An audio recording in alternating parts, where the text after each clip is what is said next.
Do you know what the octane rating on gasoline means and why it is so important that you use the correct octane rating for your vehicle? There are dozens of different octane ratings for fuel depending on where you live in the world and what the purpose of the fuel is. None of them are bad, none of them are better than the others. The only difference is how your engine operates with them. For example, if you have a performance engine, like any of these cars behind me, a high compression engine, and typically engines with forced induction, meaning they're turbocharged or supercharged, are timed to use a higher octane rating. Higher doesn't mean better. If your car calls for regular gasoline and you don't have a NOx sensor, chances are you're not benefiting too terribly much from the difference of using a higher octane. But if you use a lower octane rating, you can be causing what's called pre-detonation in your engine. This can cause misfires and NOx and damage your engine over time.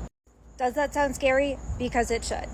The octane rating of gasoline just refers to how stable it is. Now, that being said, regular gasoline isn't unstable in the way that you should be concerned about putting it in your engine, even if that's what's required of your engine. It simply means it's less resistant to knock, which is more common in higher compression engines.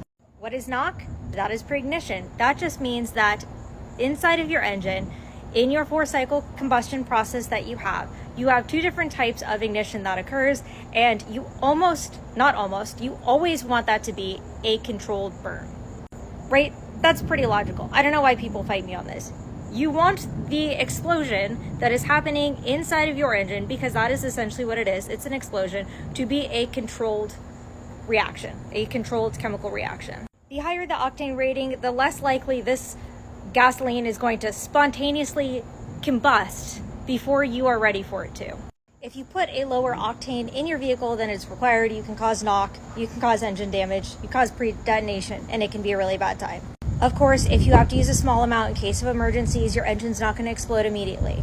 But if you do this consistently over time to save money, you're going to end up spending a lot of money when you damage your engine. That being said, there's really no benefit in going over the octane requirement for most people, unless you have a NOx sensor or various other, smaller reasons. But as a general blanket statement, you don't really need to go up in octane level, but you never ever want to go down in octane level. Hope this helps.